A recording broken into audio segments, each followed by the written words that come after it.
Salve a tutti, sono Almarok e benvenuti in un nuovo video. Oggi siamo qui per intervistare Marcus Ehlin, famoso per essere stato cantante e chitarrista dei Siebenbürgen. Prima di iniziare ringrazio Marcus per la sua disponibilità, per aver accettato di essere nostro ospite, vi lascio l'intervista e vi auguro buona visione.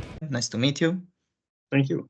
Why you started to do music and why you started to do black metal music? Talk me about the beginning of your career and your influences. Well, music has always been, the big thing in my life. Since the first time I heard Wasp or Kiss, I know that was my thing, And before Siebenbürgen, I played in,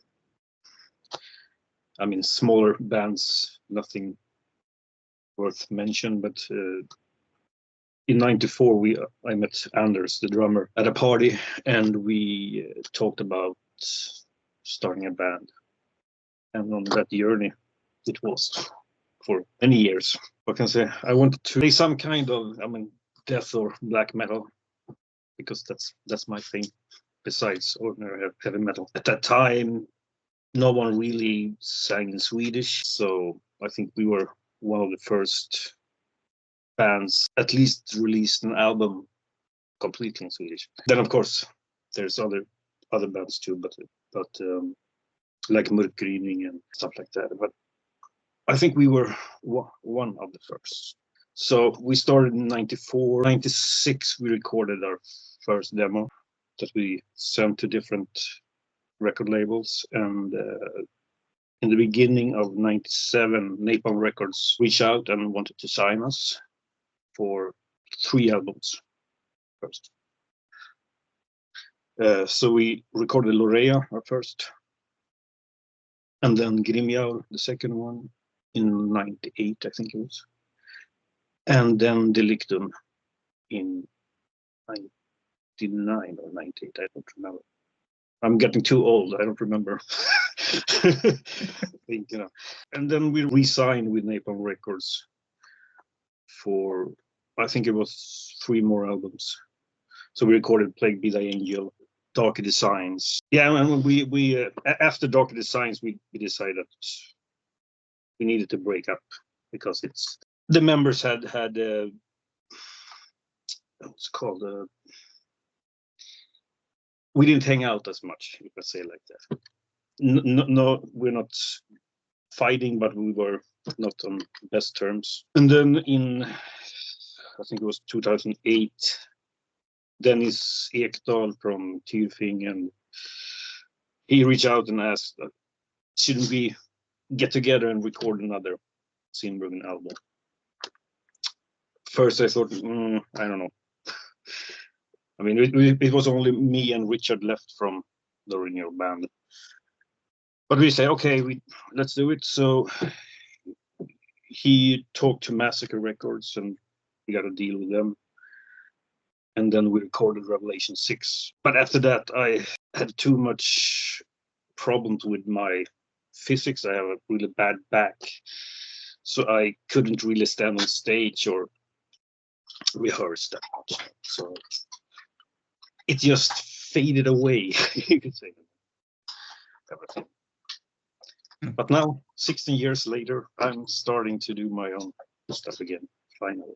I built myself a studio, and I'm working on some pretty cool new stuff.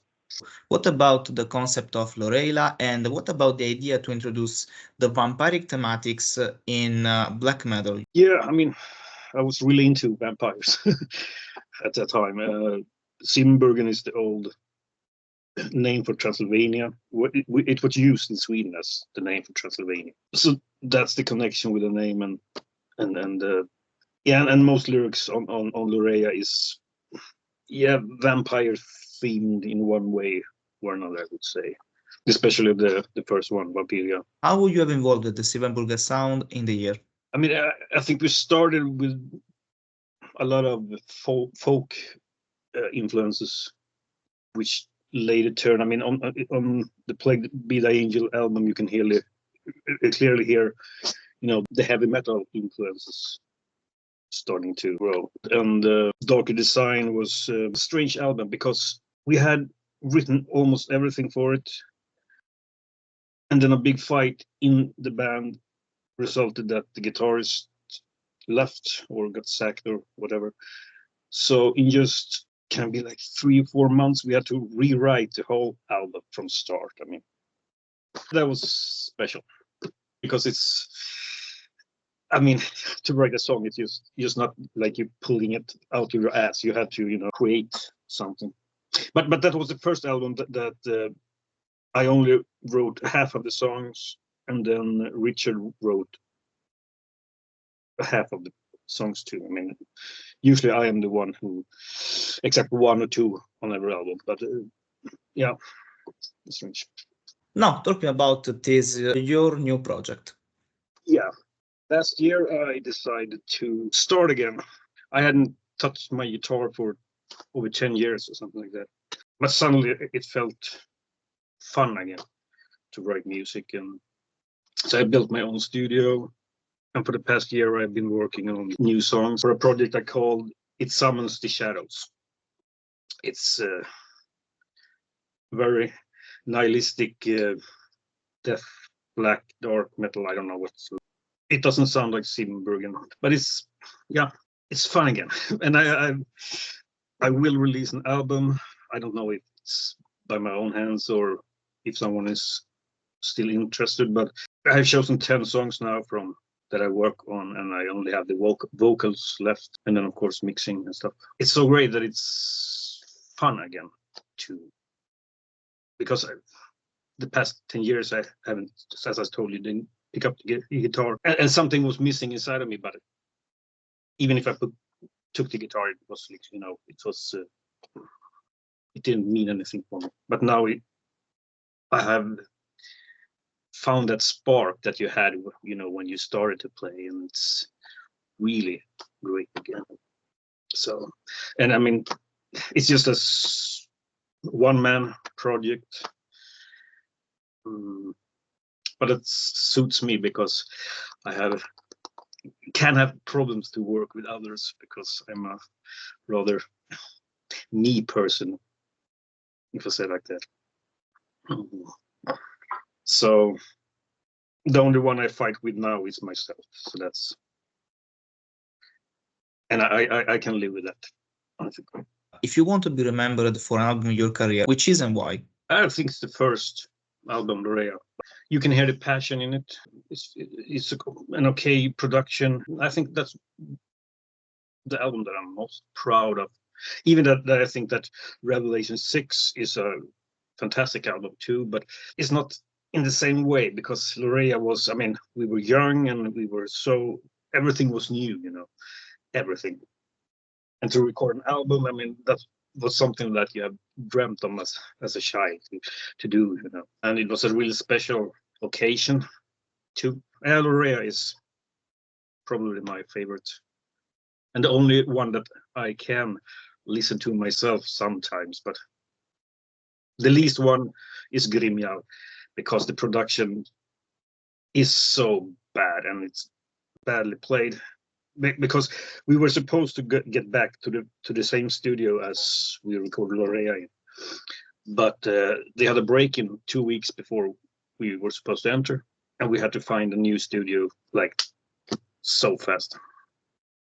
And unfortunately, you can hear that on the recording. It's I think if we would have re-recorded it, it would sound so much better. So much better. Let's talk about Delictum at that point, about the concept and about the sound of the album. Delictum was the first album that was in English, but he didn't have like a physical studio. He had like a mobile studio. So we built a studio in our rehearsal place. Yeah, it was tough.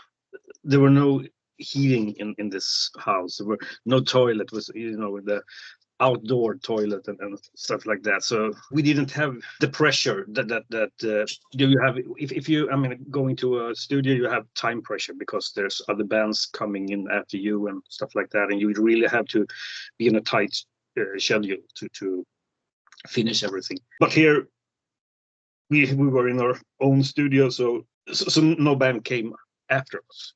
So we, if we had a bad day, okay,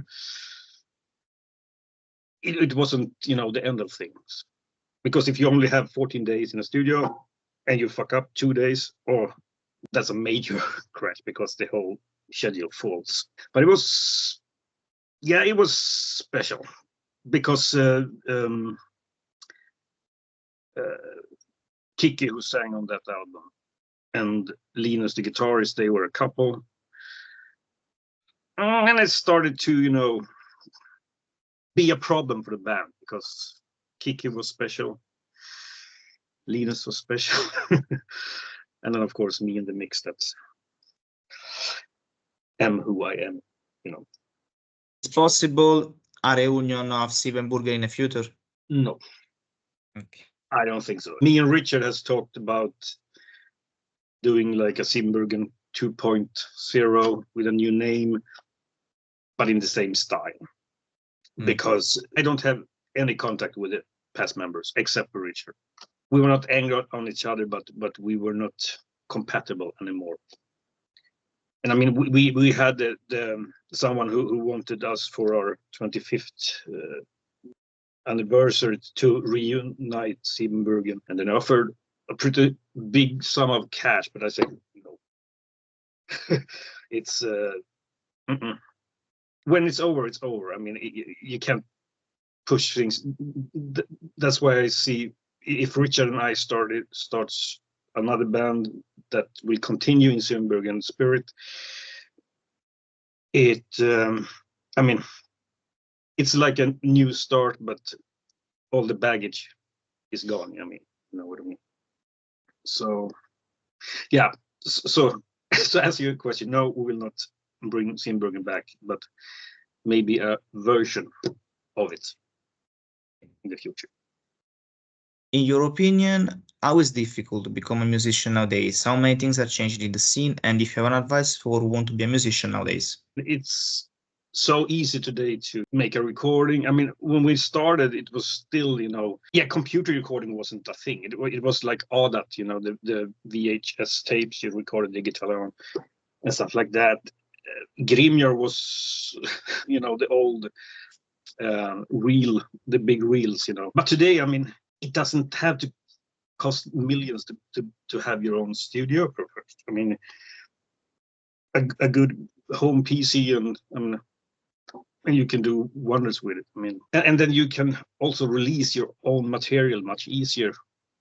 I mean, through Spotify or Bandcamp or anything like that. I mean, you don't have to have a record label behind you. It's easier if you are a live band. I mean, of course, it's easier that someone else take care of bookings and stuff like that. But I don't see a record label as